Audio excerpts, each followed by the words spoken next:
Hey there, first grade. It's Miss Epifanio this morning reading another fun story. This one's called Imogene's Antlers by David Small. And as you can look at the front cover, it is drawings. It's a fiction story, so the author made it up, but it's a fantasy, which means that it has magic in it. So we're going to read and find out what is magical or things that they talk about in this story. But when you look at that cover, that's Imogene. And what do you see there on her head? And what's that make you think of? What kinds of animals, animals, not people, have these big things on their heads? And do you know what they're called? Antlers. Imogene's antlers.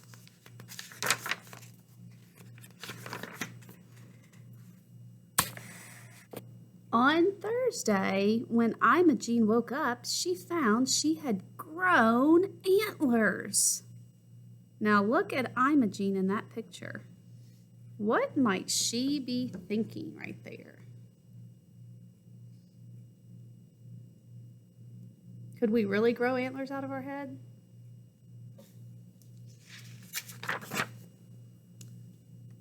Getting dressed was difficult. And going through a door now took some thinking. Why would she have problems getting through that door?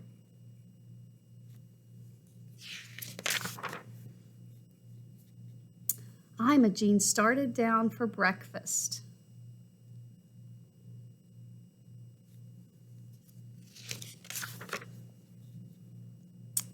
But got hung up. Oh no! Oh! Imogene's mother fainted away. Now, it says she fainted away.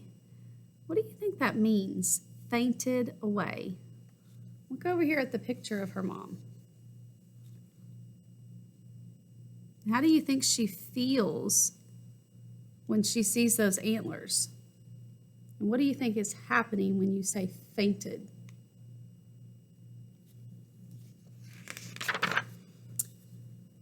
The doctor poked and prodded and scratched his chin. He could find nothing wrong.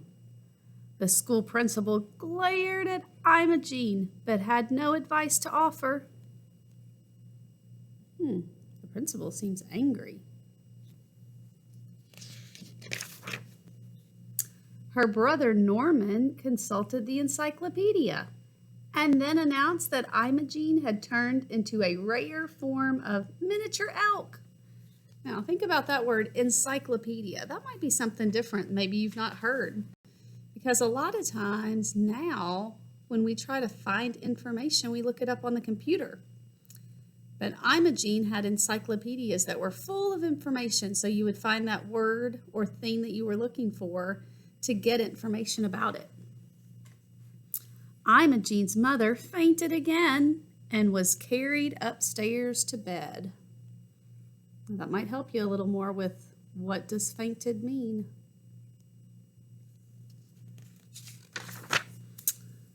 Imogene went into the kitchen. Lucy, the kitchen maid, had her sit by the oven to dry some towels. "Lovely antlers," said Lucy. The cook, Mrs. Perkins, gave Imogene a donut, then decked her out with several more and sent her into the garden to feed the birds. Now, let's think about that. Just looking at that picture, what are some good things that have come about for Imogene's antlers? How could she use her antlers to help? "You'll be lots of fun to decorate come Christmas," said Mrs. Perkins.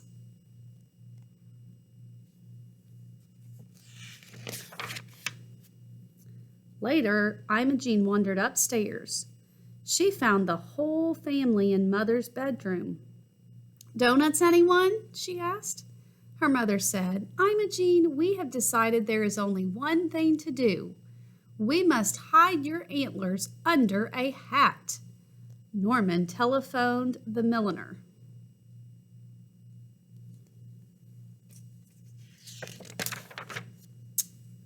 At 3 o'clock, the milliner arrived. Rapidly, he sketched a few designs and then set to work.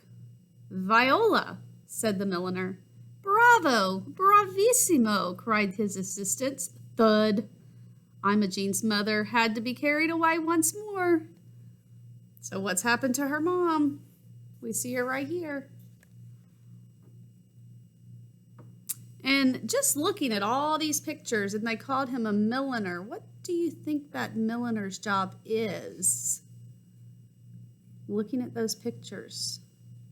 It's a person who makes hats. So he's trying to design hats that'll actually fit over her antlers. After dinner, Imogene practiced her piano lesson. Then, yawning, she folded her music, kissed the family, and went to bed.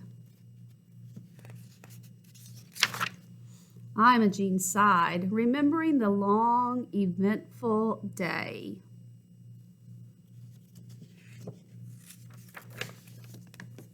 On Friday, when Imogene woke up, the antlers had disappeared.